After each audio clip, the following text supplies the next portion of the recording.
the November meeting of the 28th Ward Regular Democratic Club. I'm Ann Pitloss, and I'm the president of this organization that we're very proud of and will be seeing in a new life in the coming years as the ward maps change and political districts change. But we really value this organization, and we want to maintain these relationships, so we will find a way to do that.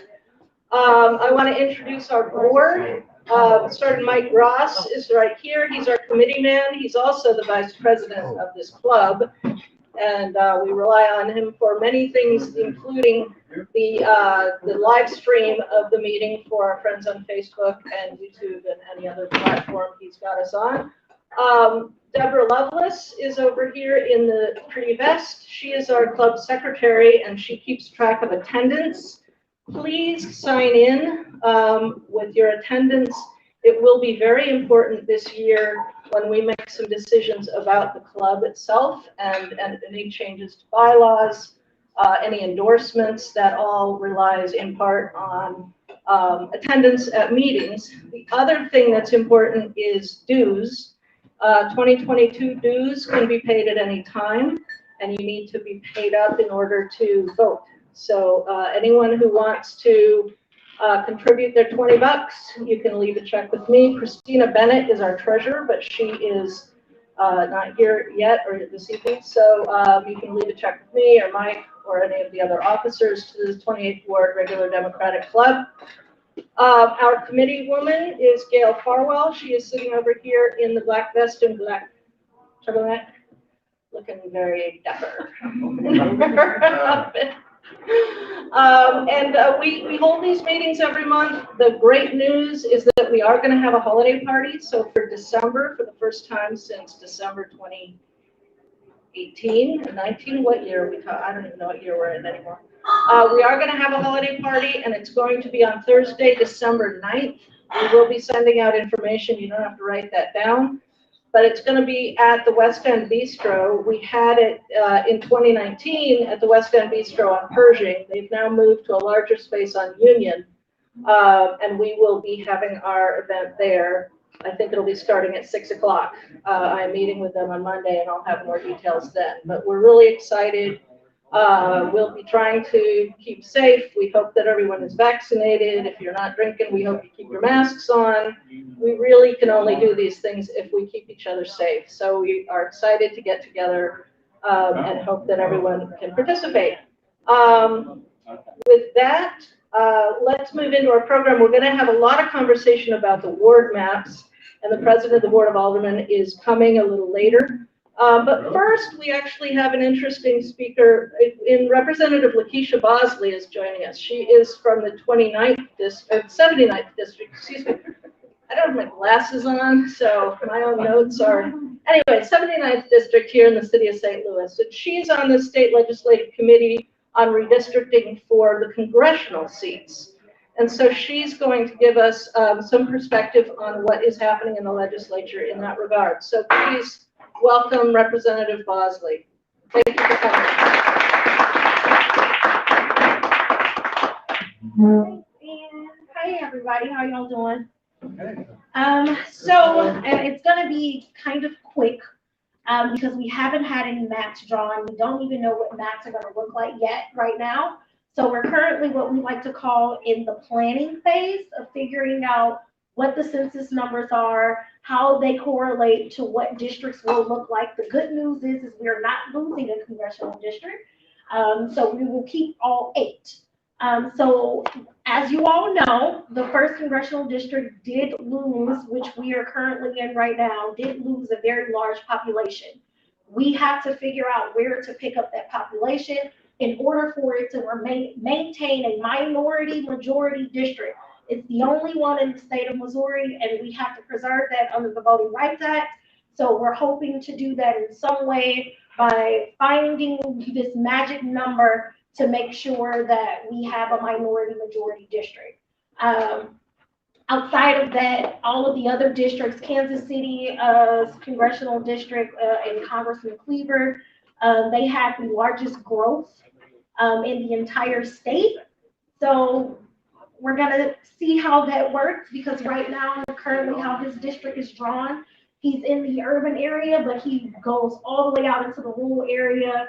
I can't even think of what county that is, but I know that it is not in correlation in any way with Jackson County at all.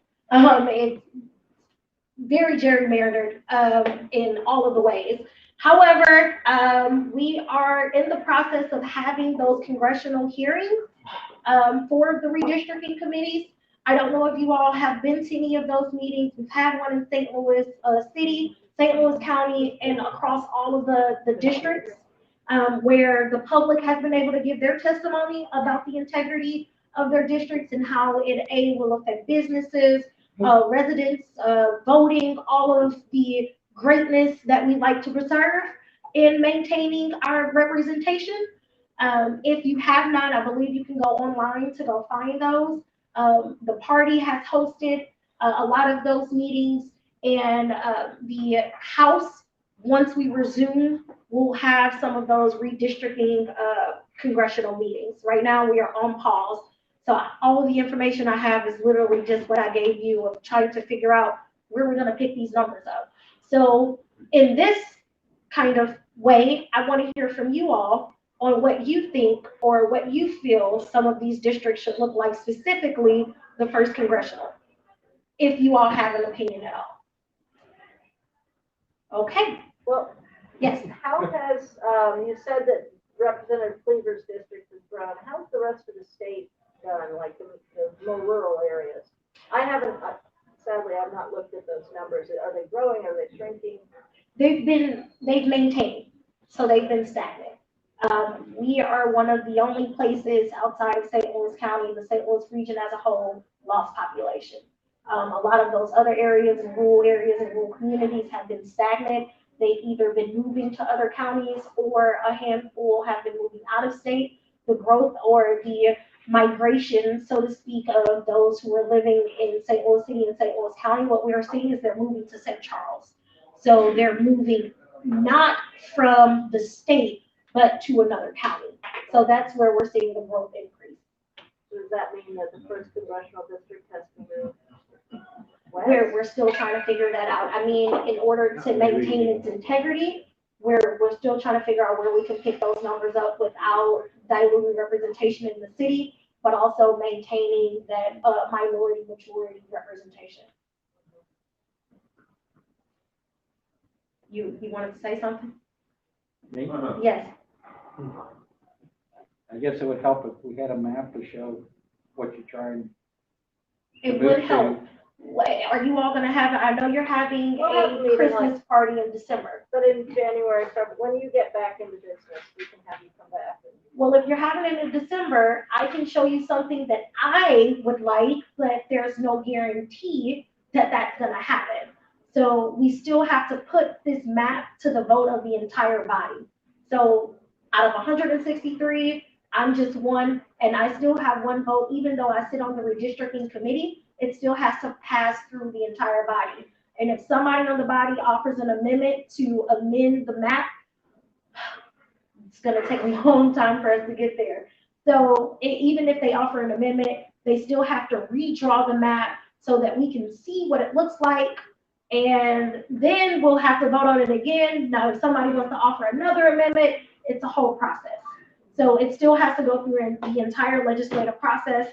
The Senate has a redistricting committee as well. So if the Senate doesn't like our maps, like any other bill we have, they'll have to kick back to the House too. So then we'll have another stake at it. And after we send it over to the Senate and the Senate amends it and it comes back to the House, we'll either vote it up or vote it down. There will be no other changes to it. Do you have until the end of the session, or is there an earlier deadline? Well, we're hoping to, that's going to be one of the very, very first things that we'll get out. So we're hoping to have that done no later than February or March, around the same time we complete the budget. And I know this isn't your purview, but can you tell us a little bit what the process is for the legislative districts within the state? Who's doing that? So as you all know, we passed a very undemocratic amendment and Amendment 3 for not clean Missouri, where it would change the redistricting process of what you all passed earlier in 2019 in Amendment 2, which was clean Missouri. Clean Missouri ultimately says that it has to be a bipartisan demographer, a nonpartisan demographer that will help draw these lines, and a commission that'll help, figure out what each district wants to do. And now that process has been diluted, so we may have a situation where these districts legislatively for House and for Senate could be the exact same of what it is now, is super minority Democrats and super majority Republican. So it's very important that you give your testimony of like how you would like your legislative districts to be, what the integrity of that district is, and what it means to you as a constituent that lives here. So right now there is a commission set of 2 people per congressional district. So they're drawing the lines. They're going across the entire state, having meetings about redistricting for each congressional district, each legislative district, and what it will look like, and hearing from the constituents, hearing from the people who live there, the residents. So from that, they'll go back to the drawing board, which will be in January. They'll go back to the drawing board to draw up some legislative districts, and they'll present it. They'll give it to the governor. The governor either say aye or nay. If he passes it, wonderful. If he doesn't, it'll probably still end up in the courts anyway. And that's how this process has been going for like the last 4 redistricting cycles, is the courts will end up drawing our lines, but we want to get our lines to a place where we are comfortable. So if the court does deviate from it just a little bit, it won't be too bad. It'll still be in some sense of what we want, and not a St. Louis district in the city going all the way to Jeffco. So that's the easiest way I can explain it, is that's how we are going to try to make sure that demographer is supposed to make sure that doesn't happen. But you'll have some people who would feel like that's what they want to do, but the courts will put it into that because it still has to be continuous and compact. So that means that we may end up with spaghetti noodles, or we may not. So how do we find out, do we lean on our representatives to find out what, like, I have opinions, but they're not enough to form testimony. So I need guidance from somebody on what I want to say about what's possible. Like, Whatever you want to say. Your opinion is testimony. no, but Give me an example of what you're meaning.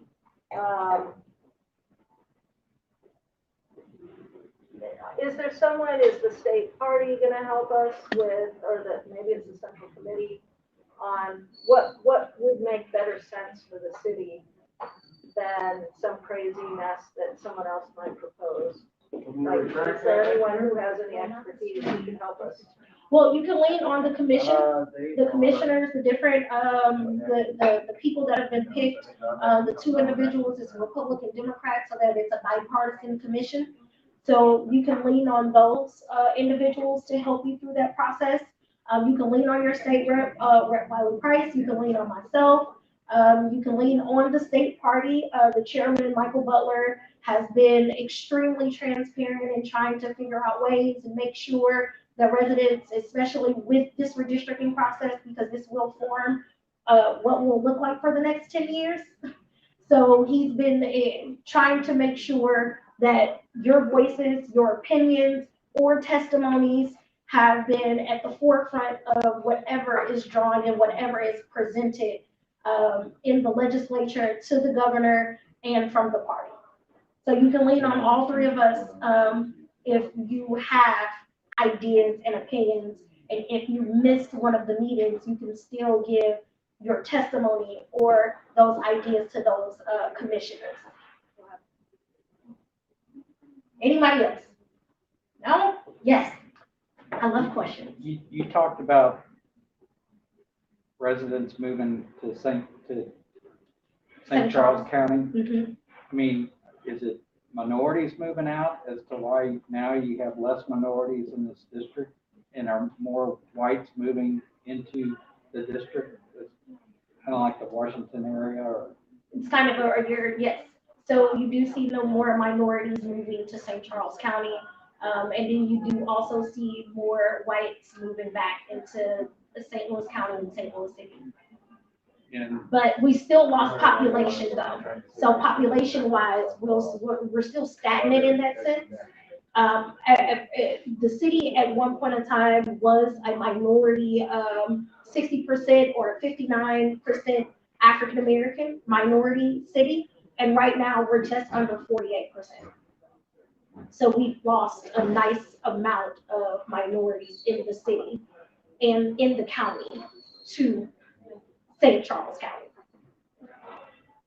And why are you trying to make up for that? I mean, we have to make up for it because under the Voting Rights Act, if it's a minority majority district, it has to remain a so minority you're majority forced to district. move farther out to. We gotta figure that out. I mean, that's where the migration is for the minorities, but if we can find other places that does not separate the city or take representation from the city, that'll be the easiest way to make that happen. Okay, well, thank you all for having me here tonight. I enjoyed it. My email is lakeisha.bosley@house.mo.gov. And you can also reach me at 573-751-6800.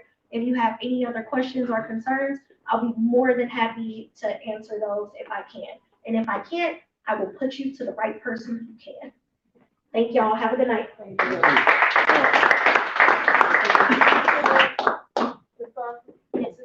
No, ma'am.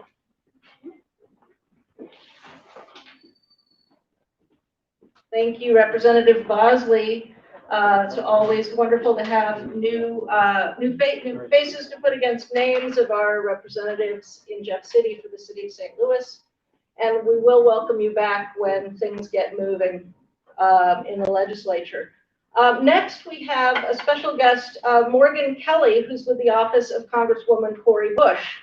And we have, to this point, not had a representative from the Congresswoman's office. So it's really a great honor and privilege that you've joined us, so we can put a face to the name and a face to the office. So please welcome Morgan to our meeting. Hi everyone, my name is Morgan. I'm the Congresswoman's political director, and I'm actually on the campaign side, not in the district office. Unfortunately, because for things that are related to the party and things like that, we have to handle those on the campaign side. So I was the best representative to be here, but I've been on the team for about 3 months now. And we've just been getting the campaign up and running, and we recently launched this past weekend, so things have been running pretty well. And I don't really have anything prepared to say, but I'm sure y'all have questions, since this is the first time we've had a representative from the Congresswoman's office here. And so I'm happy to answer any questions you have, if you have any. And if not, I can give you my contact information so we can stay in touch. Yes. Whoever, go ahead. Is there an office close to here? Yeah, so we have the district office, which is on Page, in Pagedale.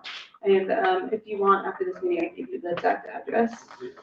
But so the only office we have is on Page, though, for the district. Mark, did you have a question? No? Did you have a question? Yeah, go ahead. Yes, infrastructure. The Congresswoman voted against the Biden bill. Is that correct? Yeah, so the Congresswoman did vote no on the infrastructure piece. And that was because that was the agreement that had been set forth, was that both the infrastructure, hard infrastructure, and then the more social infrastructure bill would come to a vote at the same time, because we desperately need both. And when that agreement wasn't followed through and infrastructure came to the floor by itself, she stuck to her word and voted no on that in order to ensure that we would get Build Back Better, which is hopefully coming to the floor by the end of this week for a vote. But yes, she voted no.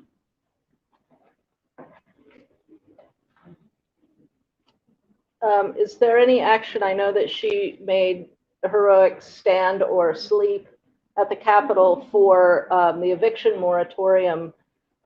Is there any more action on that that's going on right now? Is there anything in that for the social spending bill? I mean, she got a lot of attention and a lot of energy behind it, but it's still expired. So where does the eviction moratorium stand? Yeah, so herself and Warren actually have put forward, Senator Warren, sorry, have put forward a bill around evictions, but nothing has come or has been done yet on it. And unfortunately, like, there's not much more that she can do other than author the bill to give them the power to do another eviction moratorium. But I know I just saw that recently, like in the city, the sheriff has decided to pause evictions through the holiday season. And so that's a big win. And I definitely think that that's partially because of all of the national media and all of the attention that has been drawn to the eviction crisis, both through the actions of the Congresswoman, but also through the actions of activists and all of that on the ground. But as far as like any piece of legislation, there's nothing, no progress has been made as of right now. And is federal monies flowing better to landlords and tenants together, Yeah, so that so they can be made whole?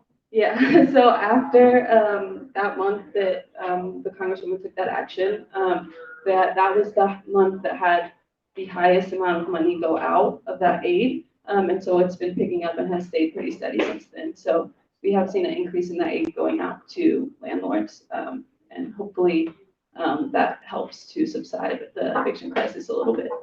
Are there other questions? I keep asking questions. I wondered what, after we hope that the social spending bill passes this week, what are her top priorities moving into 2022?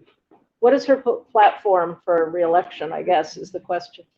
Yeah, so criminal justice reform, definitely reforming the criminal legal system, making sure that we have a system that works for everybody, which I don't know how closely you all have been following, but she did introduce the People's Response Act already, which is groundbreaking legislation as far as criminal legal reform goes, and really works to make sure that we're looking at public safety as a public health issue. And so definitely making sure that mental health crisis, drug addiction crises, all of those things are treated as they should be, as public health issues, and that we have a first responder program that doesn't involve just sending out armed police officers to respond to those things. And then in addition to that, of course, housing security. I know there's not really anything like any legislation. Well, she did put forth legislation, but it hasn't moved forward yet. But housing security is a big issue for the Congresswoman. Making sure that making sure that everybody has access to healthcare, of course, is one of her big issues. And then in addition to all of that, of course, gun violence prevention, especially in the St. Louis area in Missouri's 1st District. And actually just recently, last week, I believe, she held a town hall with some on the congressional side with some gun violence prevention groups locally to see how she can help aid them in their work and how we can start to really make St. Louis safer for everybody. That's not an exhaustive list, but no, but I mean, is that even possible? I saw lately a headline that Democrats need to move away from the gun issue if they're going to keep seats. And I mean, is that the legislature here isn't going to do anything on that? So what's the plan? Yeah, so I think like part of the issue with gun violence specifically is that gun legislation is being handled on a state by state level right now. And so just because the state legislature isn't going to do anything because it's dominated by Republicans doesn't necessarily mean that there aren't things that the federal government could do around having safer gun laws. But also, like, more importantly, like, gun violence is a public health issue. And so a lot of what the Congressman is trying to do by making sure people have access to food, making sure people have access to safe housing, making sure people have access to jobs that pay well, like all of those things will solve a lot of the root causes of gun violence and make sure people's needs are met. And we think that that will go a long way. Are there other questions? Well, thank you. Why don't you leave, if you would sign in and then leave your contact information, and then we'll have that and be able to share it. Yeah, I have a stack of cards I can use. Oh, excellent. Even better. Well, thank you for having me, everyone. Thank you.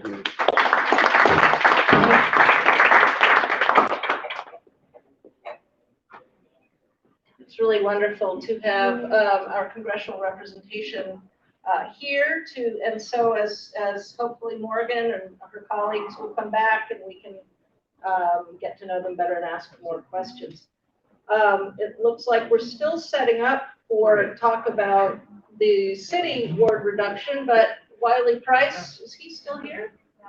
I think he went out to take a call. Oh, I was going to say it would be a nice opportunity for him to say a few words about He's been his. summoned. He's been summoned, says the judge. That has special meaning in your world. I didn't mean to do that. Representative Price, would you like to share with us what you've been up to and what your priorities are for the upcoming legislative session while Sure. preparing for ward reduction? Short and sweet, Thank you. out of session. Currently out of session, obviously. Issues going into the new session, obviously all the voting rights stuff. The last couple of years, obviously nobody was talking about any voting rights stuff before I got there. Nobody was talking about early voting, automatic registration. So that has really been a part of the conversation up there, which is good for us because we don't want to go into the Texas route, voter ID and that, and nonsense. They've tried to pull voter ID since I've been there a couple times. We've managed to get in front of that and stop it. And even when they pass it out of the House side, we're able to go down to the Senate side and say, hey, look, we're gonna throw everything at this that we can to make sure that this doesn't pass, and we'll give you whatever you need. We want that conversation. We want the conversation about no excuse absentee balloting, because that's moving further away from the voter ID conversation. And it's also, it's interesting for me to try to have that conversation without bringing up race and without bringing up the disenfranchisement of a very specific group of people, because that they stop listening right when we go into that part. So I always try to keep it about the numbers, because their deal with voter ID is that it's to stop voter fraud. And so immediately I just open up the voter fraud book and I'm like, all right, well, if there's 6 million Missourians, how many do we have on the books for voter fraud? You see what I'm saying? And so the room gets very quiet when you start to ask those kind of questions. So all of the voting rights stuff, that's the heart of politics. We just don't have it. We're one of 12 states that don't offer any form of early voting. And as I've always said, it's time to update the state. So we should have some form of early voting, no excuse absentee balloting, automatic registration, which is going to be a super uphill battle. I'm closer to getting no excuse absentee balloting than I am with automatic registration or same-day registration. So those are the 4 pieces: automatic registration, same-day registration, early voting, no excuse absentee balloting. I am of the belief if I can pull up my phone and find out every McDonald's within a 5-mile radius of me, I should basically be able to vote with that same piece of technology. So I just want it to be easily accessible for everybody to vote, and do it fairly and properly. So same legislative agenda for me, really, that I guess compounded with the criminal justice reform stuff. Last year I was able to sneak in the psych eval for officers every 3 years. Prior to this, you only got 1 psych eval when you came into the police department, which I think is a little outlandish. We have soldiers with PTSD. They go out there and they see all kind of stuff that they can never unsee. Same with these homicide detectives. Same with these guys that are working the beat. They walk up on a kid that's in a fire, and you're trying to save them, you lose them, and then you got to go off to a burglary or something. They don't have time between those calls. So I think that there should be some kind of psych eval into these officers. So instead of now just only having the initial one that you get when you come into the district or the force, you get one now every 3 years. So that, along with a couple of other criminal justice reform trying to back down off the mandatory minimums and things of that nature. So for me, it's the same old deal, same fight, voting, criminal justice reform. That's it. Any questions? Thank you. Easy work.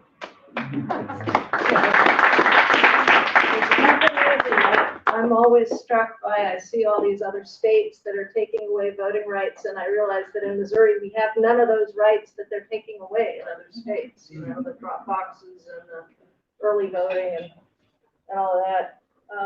I also saw my mother's apartment lease in Maryland, and in the lease, it says that the landlord is required to give the tenant a voter registration information within 30 days of moving in. So there's a piece of legislation somebody can introduce at any municipal level. I was really surprised by that. Is Heather here? Yeah, I'm right here, sorry. Oh, she's sitting on the floor.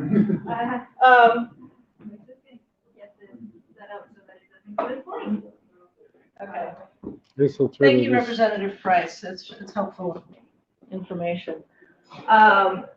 There has been a lot.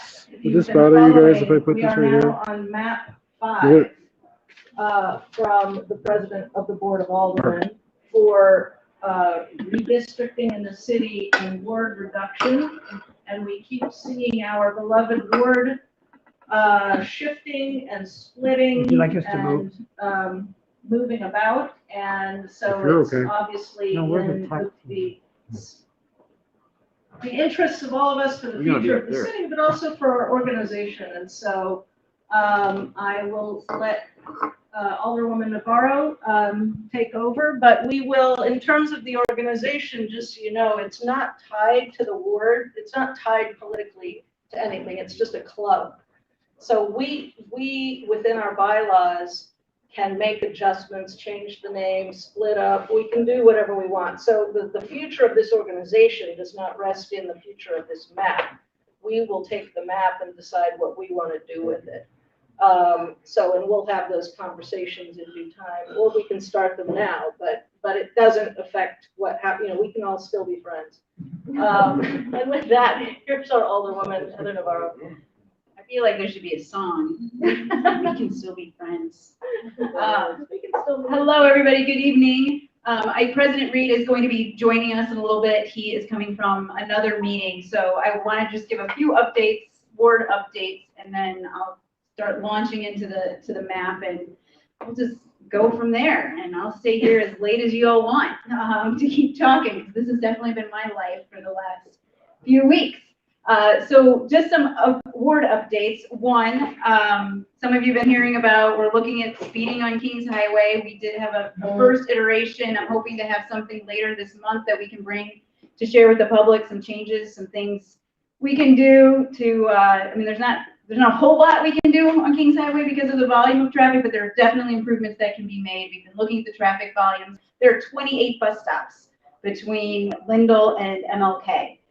So we've got to have some conversations with Bi-State about that. There also, the width of the street changes by at least 10 feet, you know, from one intersection to the next. So we really are going intersection by intersection, looking at what we can do to improve pedestrian safety, slow down traffic, you know, everything everything that I hear you all talk about week after week and that I experience. I just want you all to know I have 2 teenage drivers now, so nobody can instill any more fear in me than I already have every single day about driving on Kings Highway. So I get it. We're working on it. I recently had a meeting with Alderwoman Peel and the new streets director, so we brought it to her attention. So we are very much working on that. Another thing that I know people are interested in is this corner lot over here at Delmar and Skinker. There is a proposal. The Skinker Developer Community Council has been very engaged. There have been several meetings with with Opus, the proposed developer for that site. I am going to be hosting a meeting Thursday, December 2nd. So I know the council is doing their thing, but I know there are a lot of other folks who want to make sure they have a chance to be heard and have a little bit more back and forth. I feel like Zoom has really made it difficult sometimes to provide background information and have, you know, more dialogue, I think, because it is a really important corner. What happens there? It's a very small site as well, and so there are certain limitations and challenges, and you know, we never get the perfect proposal. And so part of this is figuring out who do we want to negotiate with, and what do we think we can get, and is it worth it? So I will send out an email with that information. And if you can also reach out to the community council too. They've got several committees that have been looking at that proposal from different angles. Those were the two big ones. I was contacted by somebody with Forest Park Forever about the Steinberg skating rink process. I don't know if you all have heard, they are looking at how to kind of redesign that space for a variety of uses, including ice skating, but also, what else? It's a really interesting building built into the side of the hill there. So I think there's a lot of possibility, and I know they would like to come and present. We just have a lot on our agenda tonight. So they're not here tonight, but you can go online, Google Steinberg skating rink, and see what's kind of in the works there and get more involved. So those are kind of just 3 high-level updates. I don't know, I'm happy to, if there are any other questions people want me to update on, or I can just start diving into the map. Okay, I'm getting signals to dive into the map. All right, great. So I know we've talked a little bit about this before. We've talked all about ward reduction, so everybody knows we're going from 28 to 14. Whew. So the other thing we wanted to really accomplish, so we've got constitutional requirements. So first of all, we got to start there. We've got to have roughly equal population. So that's around 21,500 people per ward. And then we can have a little bit of a deviation, about 5% on either side there is what we're looking at. Based on our demographics, we're trying to make sure that we preserve minority voting power. So this map actually has 7 majority African American wards, 7 majority white wards. That is looking at 50%, but we also have been looking at the 18 plus numbers, and this is the 5th version that came out today, so I'm going to let President Reed dive into that, because I don't know how that addition has changed all of those numbers, but I can just tell you those are our goals: equal population, preserving minority voting power, compactness.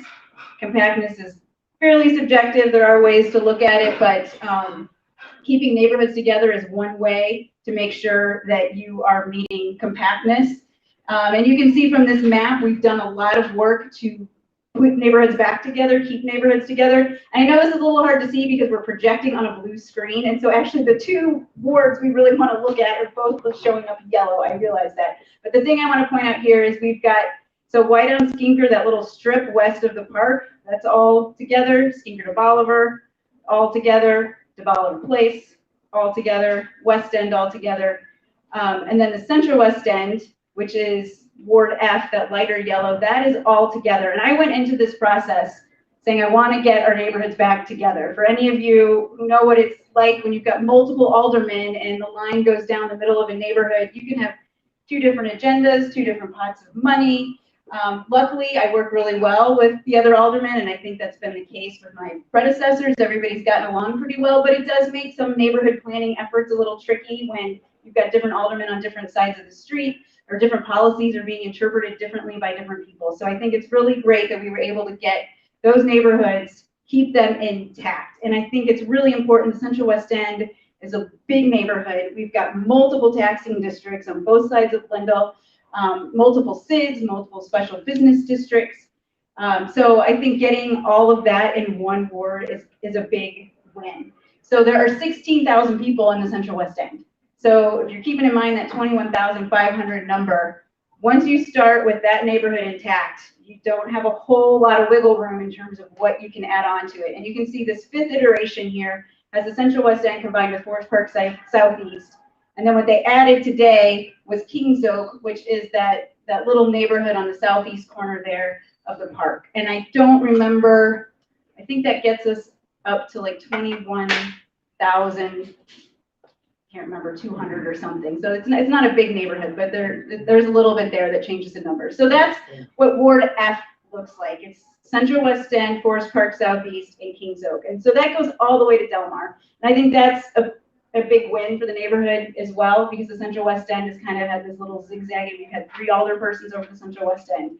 So that gets all of that intact. So it's Band of Venner on the east, Delmar to the north, and then Union on the west. And then all the way down essentially to 44 with Forest Park Southeast. Ward E, which is where we're standing now, is all of de Bolivar Place, all of Skinker to Bolivar, Whiteout Skinker, West End, Visitation, Lewis Place, Fountain Park, and there's probably one more, maybe Academy. all there. And I think from my perspective, my 2 cents on that is that we've talked a lot about Del Mar and how we bridge Del Mar. And part of the thing when you're keeping neighborhoods together, these major streets become dividing lines because that's, Skinker to Bolivar ends at Del Mar. The Central West End ends at Del Mar. And so that's a lot of the conversations we've been having is how do you keep neighborhoods together and also bridge some of these big major streets. And so the really great thing is that Skinker to Bolivar and West End have been working together a lot in the loop and in planning. They've actually combined a commercial districts committee, so they meet jointly. De Bolivar Place and Skinker to Bolivar, they have a lot in common. The big expo development has brought some of those neighbors together. There's a form-based code that involves Skinker to Bolivar Place, and West End. So what we wanted to do is really capitalize on the fact that we've got neighborhoods who are already working across Del Mar for the betterment of all of their communities there. And so that was a really natural place to bridge Del Mar. I think, hopefully, maybe in another 10 years, we'll find some other ways to get across Del Mar. But, when you've got the Central West End with 16,000 people, it really does start to limit where you can start to expand. There are a couple of blocks, actually, and again, when President Reed gets here, he can explain a little bit more about the new map, what other tweaks. But those are the major ones. I also just want to hit on a little bit about the process, because this has been relatively quick. If you've been following my emails or my tweets and Facebook, then you're getting regular updates. But otherwise, I know it can be hard because there's a lot of other things going on in the world. But we have had 5 iterations of the map. Each one has been shared publicly. The first one was a little rough technologically to be able to see all of it, and I think the president's office heard that loud and clear. So we do have an interactive map. You can zoom in on the streets, you can put your address in and see where you are on it, which is really great. They've also broken down each ward, so you can look at each one by one with the numeric breakdown, so you can see all of that as well. We also have had 4 public hearings so far. They've all been on Zoom, and we're going to have another one on Saturday, and I will have to check this website unless anybody else has checked to see what time it's going to be. They just told us it was going to be on Saturday, but I don't know what time yet. I think maybe 2 o'clock or so. So I will find out before this meeting's over. But there is an opportunity to log on to Zoom. You do have to be able to turn on a camera because we have to be able to verify that you are who you say you are, and you do have to register ahead of time. We've had, I don't know, dozens of people over the last 4 hearings testify, and then we have an online portal where you can go and submit comments online, and we have, probably close to 300 comments I think that we've gotten on there. And I can tell you that even though this process has been very compressed, and part of that is, the main reason is we just got the census data late. We got it in August. It was in its raw form. We had to get it verified through the city's planning department. They got it all ready to go. They started putting up the maps and showing the changes in population. So we had all of that in September. And so that's really part of the reason we've got this big backlog. But we have been working really hard. Like I said, we've got 5 maps. We've got online comments. We've got the public testimony. People are emailing me. I know people are emailing the president. And we've actually seen major changes to this map in response to the feedback that we're getting. So for example, the fact that Kings Oak is now part of F came directly from folks in Kings Oak and Forest Park Southeast saying, hey, we've joined our neighborhood associations and we'd really like to be together. So that happened. And a lot of you have seen the change. The first map had Skinker to Bolivar and the Central West End together with the Bolivar Place cut out. We got a lot of feedback that just felt a little disjointed, didn't feel very compact. And so went and looked at the numbers, and that's how we've arrived here.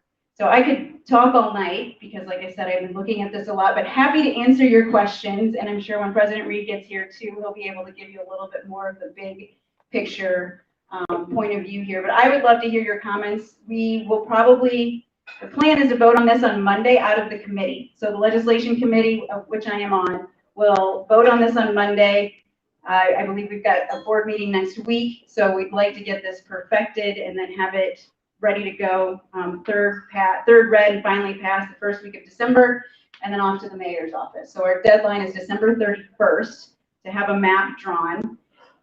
The current 28 alderpersons and the president will continue to govern And with the wards as they are now until 2023. So that is in the charter, that we continue to represent the wards we were elected to represent until the next election in April 2023. So I think next year is going to be a great chance to start looking at how we build up capacity at the Board of Aldermen, what we need to do in light of the fact that we have 14 wards, and also give a chance for some of these neighborhoods, ward organizations to figure out how they want to adapt to this new map. All right, so I'll take questions. Unless it's all crystal clear. Or feedback, if people have thoughts. Yes, Mark. Heather, there's been public criticism in public about politicians, Board of Aldermen, designing their own wards. What is your response to that? All right, so the question is about the criticism of the Board of Aldermen designing their own wards. And yes, I can see all sorts of problems with that. I would love to have an independent demographer to come in and do this. President Reed may feel differently about that, but I think what we did with Clean Missouri, I think we could do something similar with the city of St. Louis. Unfortunately, that is not what our charter says. Right now, our charter says the Board of Aldermen have to introduce this as an ordinance and get it done by December 31st. So that's our charge right now. I'm very happy to explore, hiring an independent demographer to do this in the future. Because I do think and we've spent the last however many months thinking about the map when there's a bunch of other legislation I would love to be working on. I do think having the public engaged this time around has been really helpful. And I do think that there are certain things that an independent demographer, they're going to need to engage the public. They're going to need to hear from alderpersons as well. I think there's a role for both there, but I'm in support of a modified approach. I did see Representative Price had his hand up. Yes. Justin. I got a question, and it's like around development in regards to this plan. You know, we got this equitable economic development plan, right? You know, you talk about this fictional divide that we got here. And I'm looking, I want to know why they took us all the way down to Lewis Place. Everybody, I'm looking at District E for reference points. Like, why didn't they take us up to Kings Highway and to add more value as development goes up and down Delmar, both sides of Delmar? So what I'm really talking about is the portion between Delmar and Lindell to Kings Highway. Like, why, if we talking about equity, we talking about diversity and inclusion, like, why did they ask Lewis, why did they go all the way down to Lewis Place, which we stop on the western side of Vanderbilt in this map for District E? And like I said, I'm just looking at it from a development mind, and because all this is most definitely full of development, but why did they add that other portion? And we also missing 578 people. If we take off Lewis Place and get that nice little chunk, I think that may give us that, but I don't know the sense. So let me make sure I've got, so when you say we, because I have a split personality at this point. So, you know, when the folks in F say we, I hear them. And when the folks at E say we, I hear them. So you're saying The current E map. the current E map, why doesn't it go south of Delmar and east of Union? So it's like a U. And President Reed got here just right There now. you go. Hey, President Lewis Reed, everybody. Now that the hard questions is done, I just did the warm up and now we're getting to the questions. Okay. Yeah, come on up, come on up. Hopefully you've all met President Reed. He's the mastermind here behind this project. No, everybody. Yes, we've talked about all the different public hearings and how the map has responded. The current question is essentially why doesn't E, and I'm sorry, this map is the way it is because we had to project onto this blue screen. So, but we're looking primarily at E and F tonight. And so E, you know, and Justin, I think that's the boundaries of the Central West End, that corner there at Delmar and Union. Right, that's what you're asking, why doesn't that keep going? Which one you say? Because the boundaries of the Central West End go to Union, not to Kings Highway. Yes, so that's why the city neighborhood boundaries So, I mean, I think if people have other thoughts on that, then that, you know, they can add those to the conversation, but we started off with keeping neighborhoods, you know, how can we keep neighborhoods together? And those are the boundaries of the Central West End neighborhood. So that's why Union was chosen. Okay, that makes sense. Yeah, that makes a lot of sense. I was just saying, though, I'm looking at economics and the equitable development plan we have. Yeah. And I was just thinking about that portion of that, what is that? Union and Delmar and Kings Highway. I think about the values of those homes and thinking about the forthcoming values of Academy, West End, all of that. So how that will increase on both sides when people go to do, I don't know what it's called, when you go for a house, you try to sell your house, and they do like a radius of what your house can cost. So I'm just looking at that. And we we are are streaming on Facebook. Oh, No, okay. you're fine. I'm just gonna let the president know. He's you right around here, everybody. I'm gonna sit down. My bad. I won't show it. No, it's all right. First, just thank you all for giving me an opportunity to talk to you tonight. So first off, this map wasn't drawn by any one person. It was drawn by the community at large. You can't believe the amount of information that has gone into every single line.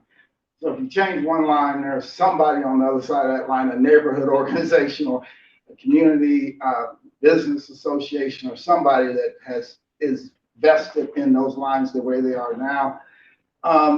So one of the big things that we've been able to achieve through this map is being able to blur the lines along that Delmar divide. And I think that is essential for us as a city to do at this time. You look at how that divide has plagued us as a city, just in our reputation domestically, but also internationally. But now we have an opportunity to begin to change that divide. But here's the thing. When you look at the neighborhood breaks, where neighborhoods break, it's right along Delmar. I mean, they all stop right along Delmar, all the way down, all the way through the city. So part of what we were doing in terms of being able to keep neighborhoods together, being able to meet our state and federal guidelines, one person, one vote standard, the 1965 Voting Rights Act, ensure that we are wholly in compliance with those things. And I'm assuming you all talked about some of those things already? A little bit, yeah. So, and at the same time, build a map that can be equitable, a map that can serve us into the future. And that's what's sitting here in front of us right now. Again, when we started out, I was one of the people that said, I don't think we're going to be able to keep many of these neighborhoods together at all. It's just mentally, that's where I was. I didn't think it was possible. But the first charge that came from the committee, they said, first thing, let's see if we can keep neighborhoods together. First thing, make sure we adhere to the Voting Rights Act of 1965, which means that we have to have some, balance and equity coming through this map. But also, at the same time, let's see if we can keep neighborhoods together. And that first pass, we found out that we could keep a whole lot of neighborhoods together. I think at that time we were like 75% of the neighborhoods we kept intact. We still had not met the one person, one vote standard. Are you all familiar with that? Why don't you explain it? All right, let me explain it because it's an important concept to get. So redistricting, as you know, is a state function.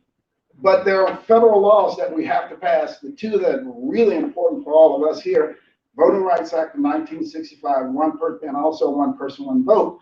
One person, one vote means that when you draw districts, they have to be roughly equivalently the same size, right? And in our case, that's plus or minus 5%. Why is that important? Because if we drew a district and you had 1,000 people in your district and you had 100,000 people in your district, just by the nature of the population that you serve, you can come before that body and have more power and sway because of that. But it's not about the elected official, but the 1,000 people that live in her district now, their vote counts less before that body because you put her in such a small district. So different seats have different levels. Congressional seats, I think congressional seats, they're like 1% spread or something like that. And there are other seats across the country that you can have a 3% spread. we're looking at a 10% spread. So whatever that low number is, so our average number is 21,500 some odd voters, right? Or residents, people in this population. So 21,500. If you draw a district less than that and draw a district bigger than that, that spread in terms of percentage can't be more than 10%. On the Voting Rights Act of 1965, one of the things that we all need to be aware of is the phrase gerrymandering, right? And what gerrymandering is, it is well, two terms on the gerrymandering we have to make sure we understand. First one is cracking, the other one is packing on the gerrymandering. So what does that mean? So if we draw districts and we break the minority population up so that they cannot elect a person of their choice, that would be cracking, right? So if this was the minority population and you had enough people within that group to affect the election in a district, but we broke you up so that you cannot affect the election in that district, that would be gerrymandering and that would be cracking. Packing is just the opposite, where we put all of you all in massive districts so that then you could not affect the elections in too many districts, right? You just pack them all, pack all of the minority populations in one district. So when you look at this map, like when you go, you see right where it says St. Louis downtown. Oh, sorry. I'm gonna talk loud. So in this area here, this area down through here, this is downtown west and midtown. So before there were 4 aldermen that represented this area. We've gotten it down to 2. But part of what downtown wants to see, they want this to be one ward, right? The problem is that you have roughly 17,000 people that live down through this area. And if you drew it where this was one ward, what you end up doing is cutting off the minority population above that all the way downstream, ending up with fewer minority districts. And that would be packing and that would be gerrymandering. And that's one of the things that we cannot do in this map. So that kind of gives you an idea of some of the things that we're doing. We've had tons of information coming in from residents. One of the things that come in handy every 10 years with doing this is when I was at SIUE, I was an math and computer science tutor, head of the tutoring lab, and part of what I tutored was compactness. So I get to use that every 10 years. Every 10 years. So if you're a nerd and you like to talk about compactness, we can talk about it. But there are various different measures of compactness. Now here's the thing, compactness by itself does not land you in court. You know, somebody obviously can take you to court for compactness, but what compactness does, compactness is a signal of something else going on. It's like a symptom. So if our wards weren't compact at all, where they were just these crazy shapes all around through here, and you ran a compactness test, that is a signal of gerrymandering. So if you ran that test and then through that you say, okay, they've drawn these districts for some other reason other than trying to keep populations together and keep and meet the Voting Rights Act of 1965 and those sorts of things. But we, city of St. Louis, because of its shape, you know, it's like a kidney here, and then you have that long, some people call it an esophagus, right? That shoots all the way up. Well, any ward that you draw on the top that takes in that long area, well, it's just not going to be compact. Yeah. And if there's a math professor in here, he would object to that because he said, well, there is one, because there is one that you can use where it would show a compactness, but that would not be able to flow throughout the map. So you look at the underlying area, right, the shape of this area, and then you select the best form of compactness. And in our case, I think that's convex hull. So if you look at our numbers, you know, and if we run a compactness test using convex hull, you'll see that we are pretty compact from where we are now, opposed everything except for this district that shoots way up here like that. In the first couple versions, you had the 28th ward as it exists today intact and added the rest of the central west end. So that was consistent for a couple maps, and then suddenly, boom, radical change. Yeah. So, all of a sudden we're like, what? Yeah. For us in this room, what was the change for you? Why did that happen? Well, if you look at like down through, first off, in that first map, there was a large population down on the lower end through Bevo Mill area and those areas that we were way over in terms of our deviation. I think at first map, we were at like something like a 26% deviation. We have to have that, we needed that to be 5 or less, but we're at like something like 26% because there's such a heavy population in that area. So part of what we had to do was work with the community down there and begin to disperse that population in a way where we can meet our deviation, but also meet all the requirements that residents were asking for along the way, keeping neighborhoods together and all those things, while staying in compliance with the Voting Rights Act and the other things that we have to follow along the way. That caused a sweep all the way through the map, right? So eventually we worked our way back up around, right, to this area, and it resulted in some of the changes that you see there, right? Overall, when you take a look at what it does to the city as a whole, in terms of the number of neighborhoods we kept, together, the communities that needed, like for example, along that riverfront area, they had been working on some stuff, so they needed to be able to spread out along there and some of those things, and also being able to keep the number of minority preference wards intact around the city. All of those things resulted in those changes that you see before you, but none of those things by themselves, if you change one thing, it's a ripple effect all the way throughout the map, right? That was a pretty big ripple here in the, In essentially, but when you think about it and look at it, look, I know none of these things are easy for any of us, right? Especially, for some of these elected officials that are down there that have to make the decisions on these things, and the community is impacting all of us. The committee people, and I see Art there, and some of the committee people, they've been really good because they have not called, and like in the years past, committee people would be like leaning on you very heavily. This year, Art and these guys, they just kind of took it back, just relaxed about it because they know it's a tough task, right? And I also think it's absolutely essential that we handle this thing in a way that sets us up to be able to win in the future. And I have to thank your aldermen and all the people. They have come to the table and they have weighed in and given us all the information we needed to draw these maps. And then at the end, they're going to have to vote on this thing, knowing that it may end in them leaving office.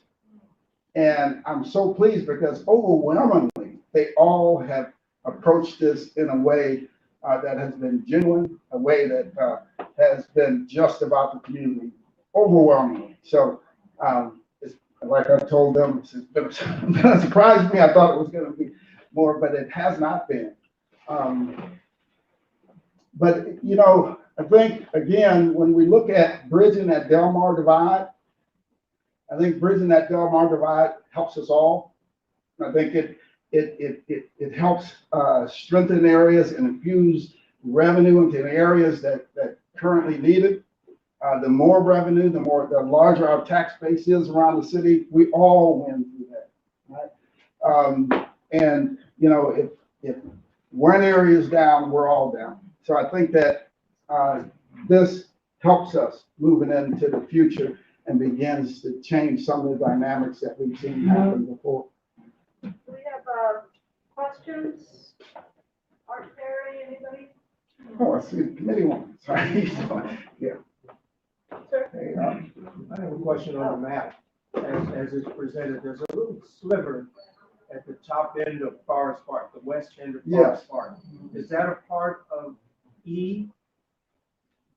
Yes. Well, wait a minute. Where are you? Yeah, You want to yeah, go to the bigger one? yeah. Yeah, See this that part right sliver? here, What's yeah, that? that's part of, that little, You that talking about little, this right here, Art? yeah. Yeah, that's right on Skinker. That's where the high rises on. Got it. Skinker 665. and- Okay, got it. Thank you.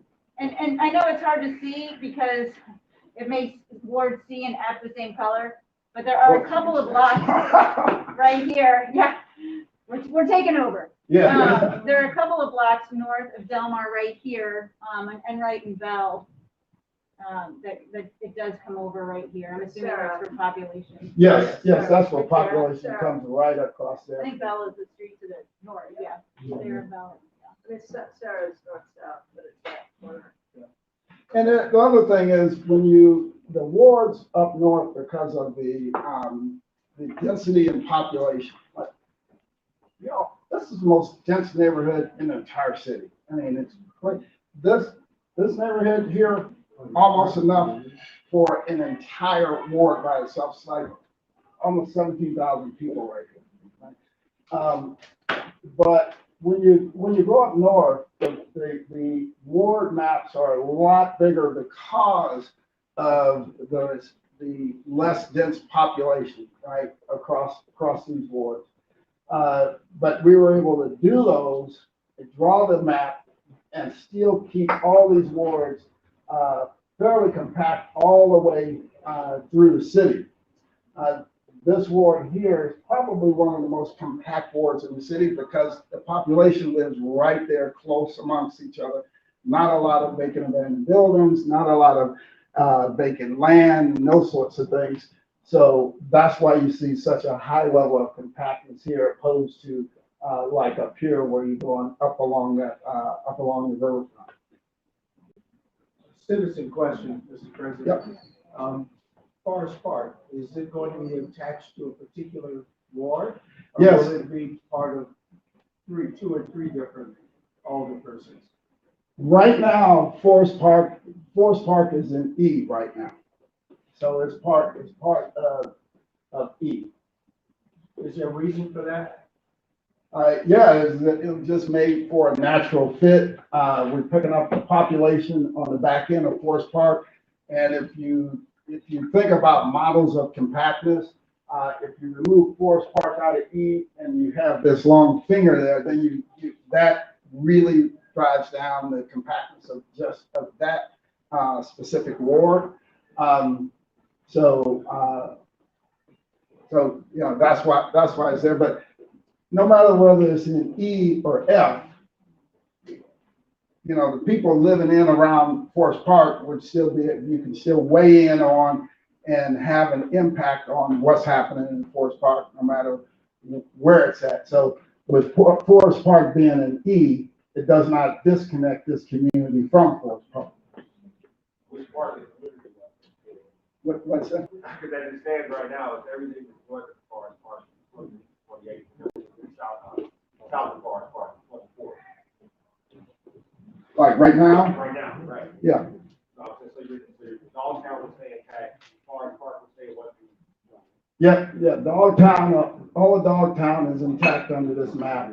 Forest Park is intact, part of E, which comes up here, and then F is right here. I got a question in regards to, how will this affect our polling places? Because I know So- like last year, they closed some of our polling places down, so will we get boring? Yeah, so. Can you repeat the question? The way, so the question was, will this affect our voting and our polling places? So after we finish the map, we then take the whole computer system and give it to the election board. The election board uses that system after we vote this map out. to draw all of the voting districts. They're gonna still have the voting districts in a place that is comfortable and convenient. You will not see fewer voting places because you have fewer wards. It's based on the geographic area. It's not based on the number of wards. So for the most part, I'm thinking a majority of your voting places will stay the same. Just a guess. But then again, that's up to the election board. And then past that, the only thing that's going to change when you go to the polling place and get that card is going to have a different ward number and a different precinct in it. They could consolidate them, but by consolidating them, they end up getting themselves, in a situation where they're putting fewer polling places out, which causes transportation issues I mean, for we know people. that doesn't work just due to how we had to vote during COVID. Yeah, We had literally 2 or 3 hour waiting lines over at New City. I mean, that was the 5 a.m. rush. yeah, and what, I mean, my concern with then would be if we are considering consolidating, how do you double the size of each ward but lower the polling?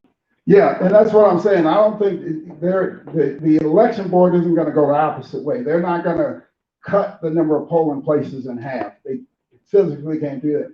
But one of the things that all of us need to remember is that they're redrawing all of it. They're redrawing their entire map. So just like you can influence this map, you can influence that map. So Representative, one of the things, especially you and your seat and all these elected officials, and if you weigh in like right now and tell them about those things, when they sit down and begin drawing their map, they will have that information and it'll be reflected within that final map. Because they're going to redraw their entire map just like we are. Are we getting new voting equipment too? Yes, so that was a major softball. So through the ARPA funds, we all put $5 million in place. $5 million in place for the election board to get all new voting equipment and a whole new voting system. They're working to be able to do, have people be able to vote from anywhere. So they're looking at that. That means that they're going to do it. They're also looking at systems like what St. Louis County has done. St. Louis County has went back to essentially an all paper transaction system. St. Louis County. It's more efficient. Yeah, exactly right. Cuts out on voter fraud and all that other stuff.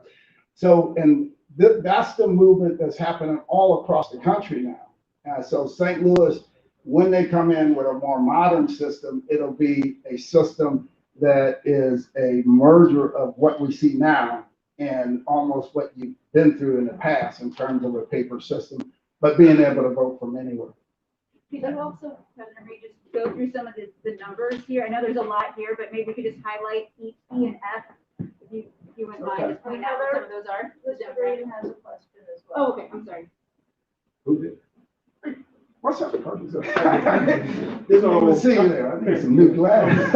I'm thoroughly confused. So I live in the neighboring ward of 17, and I heard you say Forest Park Southeast.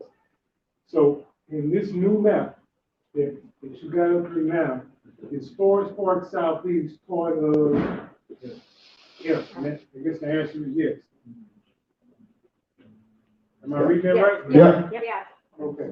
Yeah, so right now, the 28th is up here and the 17th is down here, and this would So now, combine parts of the 28th and parts of the 17th. now 5, Yes. this map here, Forest Park Southeast is in. And yep. Okay, here's one other question. I think President Reed explained it. When this thing first popped off, and I heard about who was going to have competition and who wasn't, that bothered me because I felt like everybody should be on the chopping block, for lack of a better word. So it sounds like what you explained is that what dictates that is 21.5 plus or minus. Yep. Is that correct? Yep. And the Voting Rights Act. Yeah, all of that. Yep. That dictates That dictates where all who these. can be unopposed or be okay.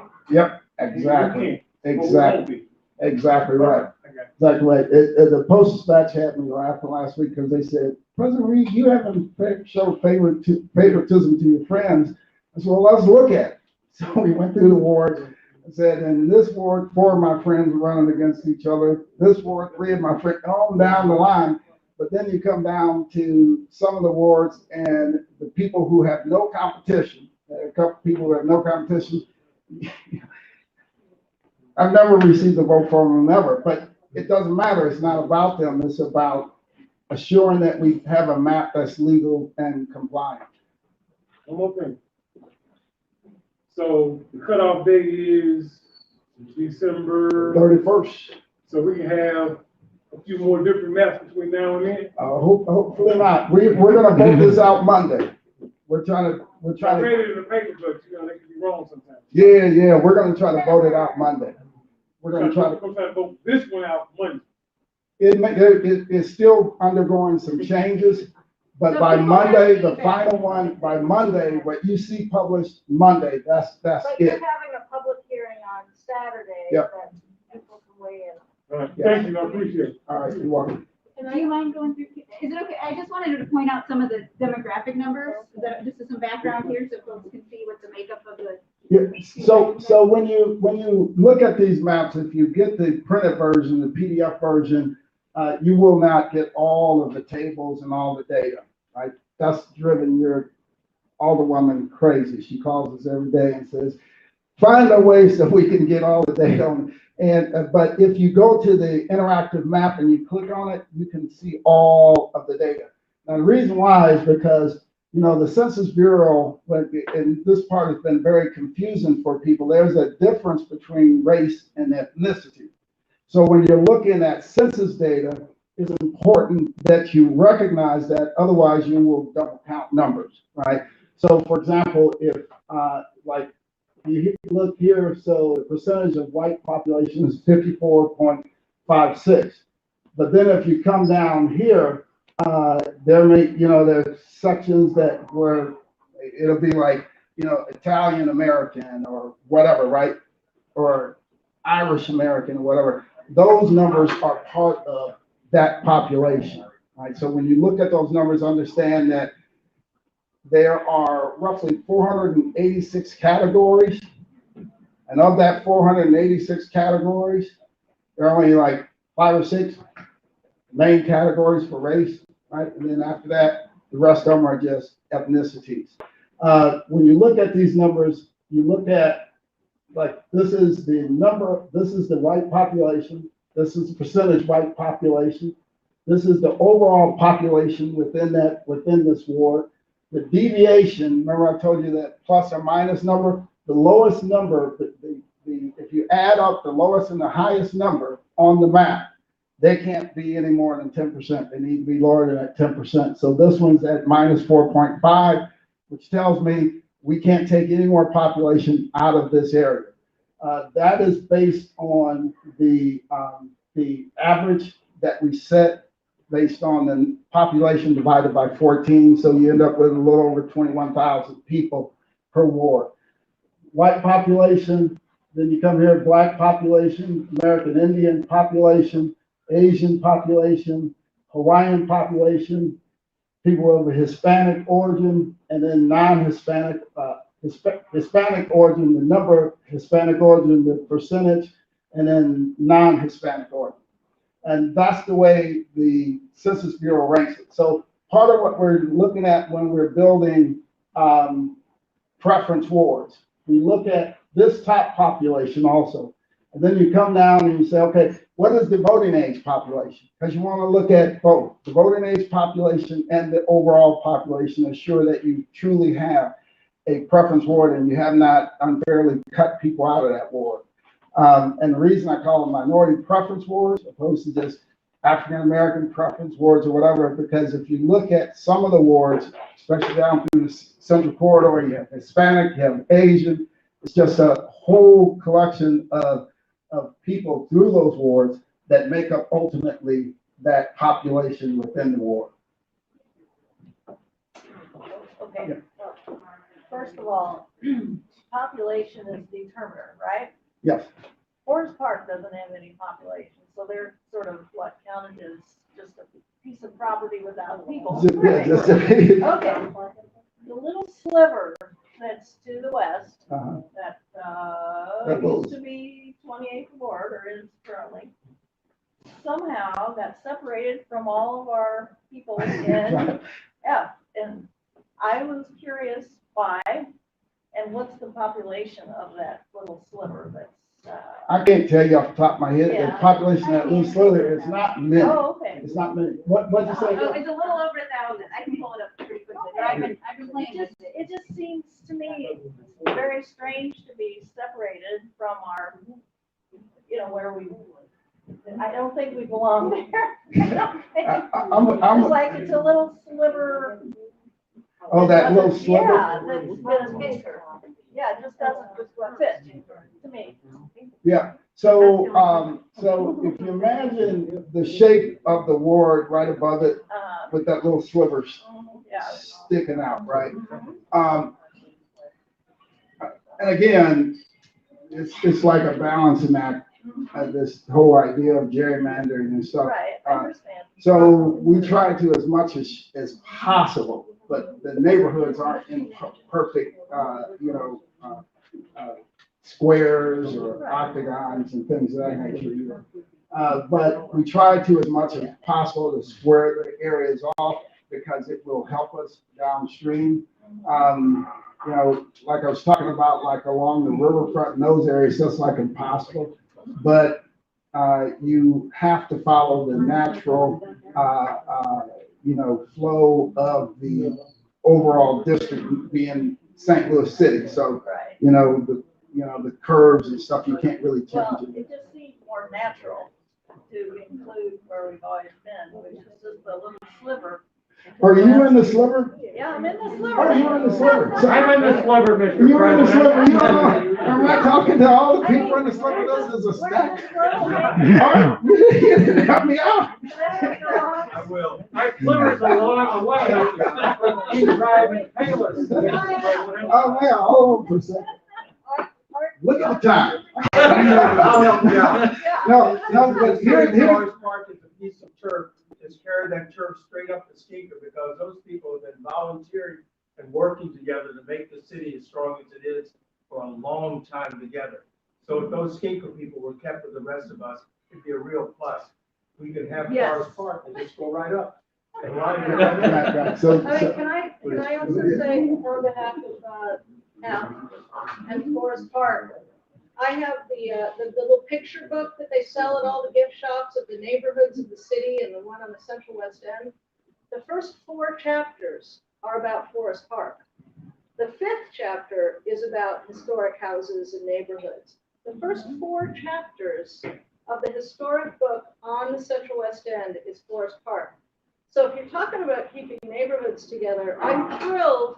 I hate, as the president of the 28th Ward Regular Democratic Club, to have our club, we'll have to figure that out, because I know there's a lot of people who want to stick together in this kind of a forum. But I love bringing the Central West End together, but taking away Forest Park is like Sophie's choice. Like how can you separate the Central West End that was created in concert historically with the park at the end of the 1800s and early 20th century? How can you separate those two? Because they grew up together. Skinker of Bolivar, and I love all of you who live there, was built after the fair as a result of that, and also has a historic relationship. So at the very least, we should be sharing it, if not moving it back into the Central West End, because that's historically where it belongs. Yep.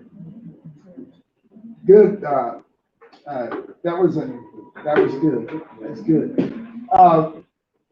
So part of what we're doing between now and Monday, we're still looking at the map. There are areas along the map that will be influenced through conversations like this, and you will see some modifications. But a lot of it has to do with the demographic data of the various different areas. And, you know, the biggest challenge, the most difficult challenge with drawing areas right around here is that you have such a dense population that you can add a couple blocks one way or the other, and it just absolutely flips the numbers upside But down. if you're So, talking about the geography of the park, and if we have, say, now a we're talking, majority white, hold on for a second. I'm just She saying, wants the sliver, you can't do that without the sliver. right, Yeah, the Well- sliver, that's 1,000 people, which currently is in, the ward where the park is.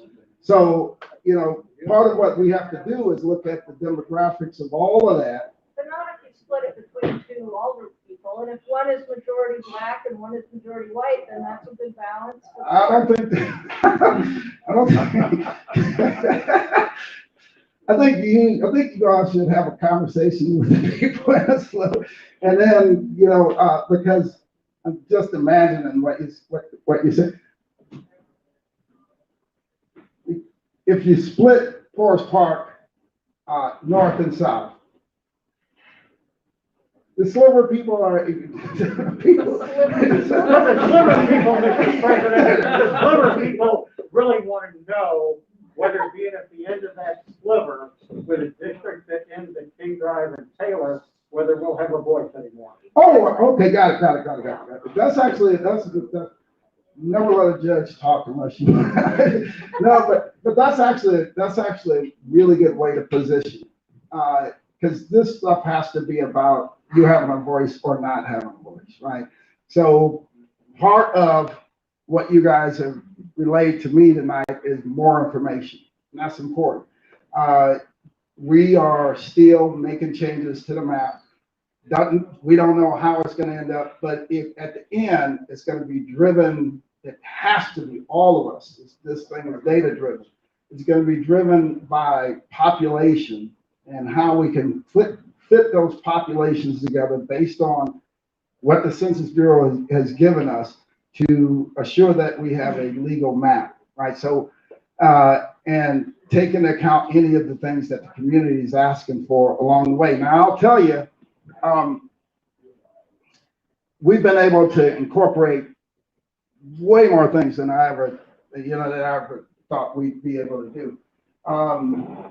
But I don't want to overpromise and then way under deliver, right? So it's really important that that we look at the base underlying numbers. And I know that that's going to be a bit of a challenge. That's not as easy as it looks just on the map, because it looks like we just take that and change it. It's not that easy. It'll create a ripple effect through some other things. The part is, where do we pick that back up at, right? How do we spread that out? Where do we pick that back up like that? And what does it look like when we do that? So that's part of what we'll be doing. We know now that it's something that that you all have questions about. So we will do some more homework on. Aside from, I understand the balancing population, and I understand balancing for race, and I very much appreciate that.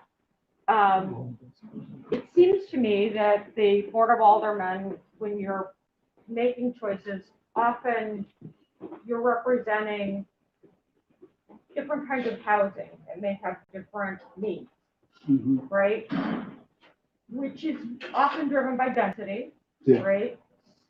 So I happen to live in an area that's very mixed. We've got very dense areas, and then we've got blocks that are not dense at all. How does that sort of density in housing affect your choices and decisions? Oh, it affects it greatly, because if you look at the maps right now, you have much larger geographic areas the further north you go, opposed to the Central Corridor and South Side, because of the less dense areas. We also along the way have been looking at how you balance workload, right? Because you have the geospatial center within a ward and all of the things that are going to have to happen in and around that. So we've been doing all of those things along the way, not just, we have to our keen thing or the laws that we have to follow. But downstream, we've looked at some of those things and factored them in where possible. But even before that, we take into account the voices of the residents and we try to accommodate those as much as possible. So between you and perhaps Heather, you'd weigh in, how does that affect E&F in the new map?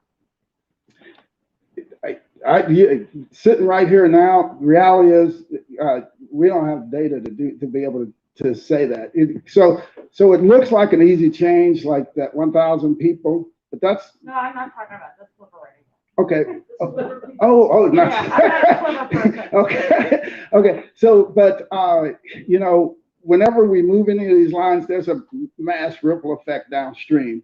And I wish I had the polarity map where I could pull it up for you. It's really educational because it shows a color code so you can see the swatches of where people live and the densities. You can see it all right in front of you on a page and instantly kind of grasp what the challenge is, right, when you begin to change any of these things. So Heather, as you've been the alderperson for this area, tell me about what are the differences in how you had to represent high density versus low density in the same area? So the question is about representing high density areas versus low density areas. And I do think, there's a lot to consider. On the one hand, it's great to have areas that are similar and that are working together.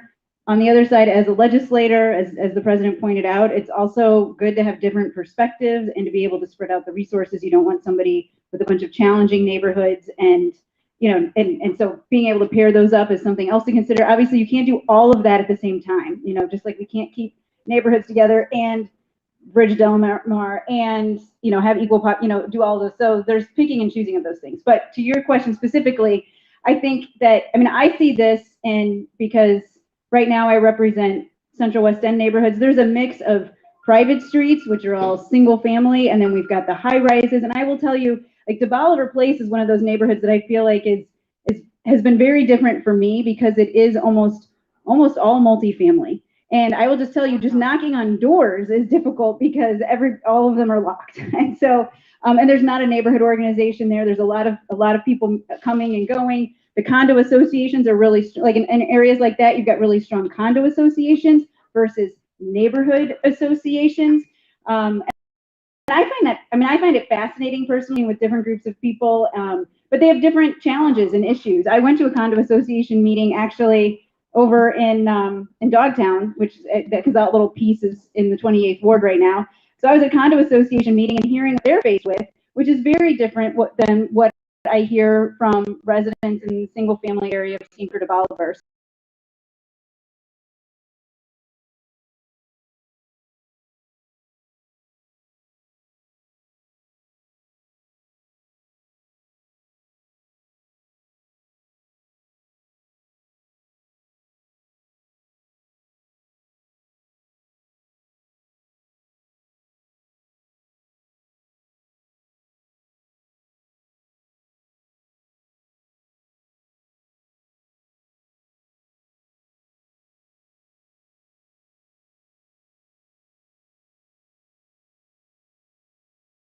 And so we spend a lot of time at neighborhood meetings, working on neighborhood plans, troubleshooting trash, speeding, crime, all of those things. And so from that perspective, it's kind of nice to have neighborhoods that are similar because you're dealing with similar issues. But from a legislation point of view, it's nice to have that broader viewpoint and the way that ward capital is set up.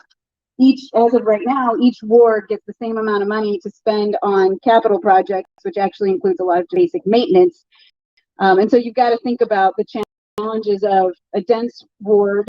So even though, for example, just take Central West End as a neighborhood, it's not necessarily a very large geographic area. So you can make the argument, oh, you have so fewer miles of streets to pave than, one of these larger north side wards. But you've got thousands more people using them every single day. And so all of that's got to be balanced out, and all of that kind of goes into this calculation. And those are some of the things that I'm thinking about. Did that answer your question? Okay.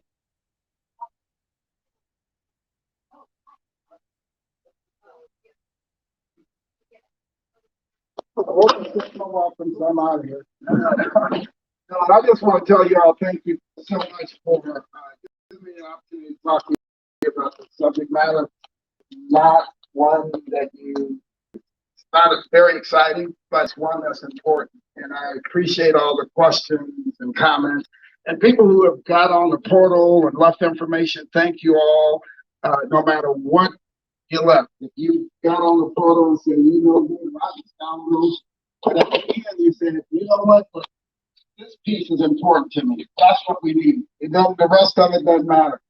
As we come down the stretch on it, it's going to be really important for you to weigh in. So if there's something important for you, make sure you let us know through the portal or whatever, and then we can take those things into account. This map has to be transformative for our city. It has to be something that creates new energy. It has to be something that by its nature, it breaks down those divides. And that's why that these wards stretching from north to south are so important, because it helps to build relationships that currently don't even exist. So part of what you have a challenge with if you represent a north side ward is building the relationships to even get developers to begin to look at developing and investing in your community. We can begin to break some of that stuff down here, right? St. Louis, you know, people always say we're a great baseball city. They always say we're a great city for fans. Us putting the right map out shows people that St. Louis is more than just a city for fans and a city for baseball. And that's why I think this is so important. And I think we can do it. I mean, we're right there. We're right there. So come Monday, we're going to pass it out of committee. We still have to select ward numbers. The reason that's important, because if you get an odd number, you're going to run through a whole election, but you have to run 2 years later. If you get an even number, you run one time and you're good for 4 years. So that's a big ticket. So we're looking at ways to do that and to distribute the numbers fairly, because right now you see they're all letters. So we're coming up with an idea of how we do this to make sure that that piece is fair. Yeah, we have a hearing Saturday, and your alderwoman will talk to you about that. She'll give you all the 10 a.m. And finally, I'll say this. I am just so overwhelmed and so thankful to the way these aldermen have all come to the table. They've come to the table. They have not come to the table and said, it's all about me. They come to the table and say, what can I do to get this done? And even if I'm putting my own self in harm's way. And at the end of the day, they're all going to have to vote for it one way or the other. So it's a tough job. Here's what I'm asking you. When you see people leaning the other way, push them back. Just tell them, look, just stay focused and get the job done, because we're going to have to, we have to do this here in the city of St. Louis. Thank you so much for giving me an opportunity to talk to you tonight. I'll just say real quick, Saturday at 10 a.m., go to stlewis.vote.gov/alderman/redistricting. And it tells you the deadline by which you have to register in order to testify. Again, you have to have a camera, and you can do online comments there as well. If you email me or email President Reed, I believe those are all getting bundled into the online portal as well. So if you have thoughts, please get them to us. And this has been changing day by day, so we'll keep you listening. And I'll send an email to our list. Before we have a minute for our representative, Leanne Collins, who started our always contributed Ms. Collins, like Representative Collins would come like I don't know if I listened to nothing. Well, I've been doing so we're just grateful that you always contact us. Hi everyone. Hi.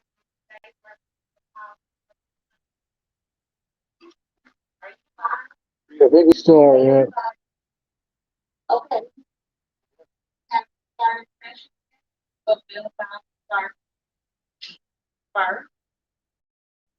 I have all of my bills lined up, all the way from prison reform and agriculture to animal abuse. I visited Farmington, and let's just say the cockroaches and the mice met me at the door. They greeted me at the door. However, I wasn't scared because we see them on a daily basis in North City, St. Louis with so much dilapidated buildings. Let's see, what else is going on? Oh, I guess, redistricting on the state level. There is a Senate hearing coming up on, I think it's December the 21st. And probably what'll end up happening is the House and the Senate independent, bipartisan independent commission group won't agree on anything, so it'll probably end up going to the appellate group. But that's about it with redistricting. I know on the redistricting committee. You all know what committees that are on: agriculture, correction, joint cities, counties, specific legs, and health and mental health policy. I've started having mental health policy research committee hearings with our subcommittee. It's possible that I'll be the ranking member for agriculture policy this year because Tracy McCree is moving on out. But that's about it. We don't really have much of an update on the state level. We go back in the session, but I've still been really active on grant.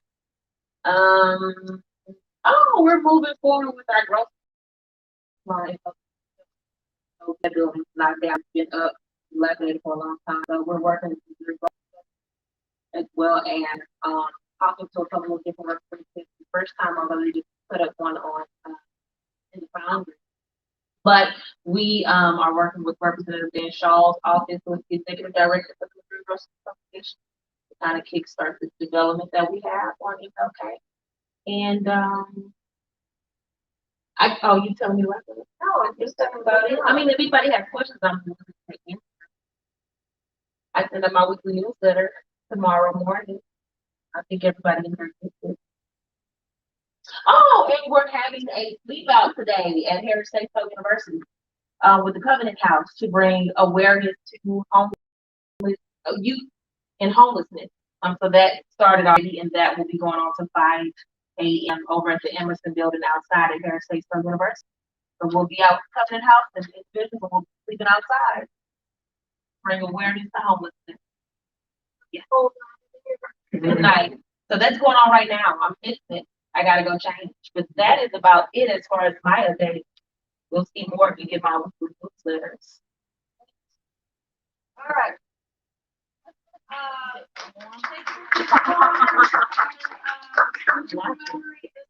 having our holiday party on Thursday, the 9th of December at 6 o'clock. More information coming, but I think it's the video on the West End Bistro, and they were wonderful hosts years ago on Thursday, and so right around the corner. Right, it's on that little stretch in between Thursday and on the west side. So hope to see you there. Thank you for coming.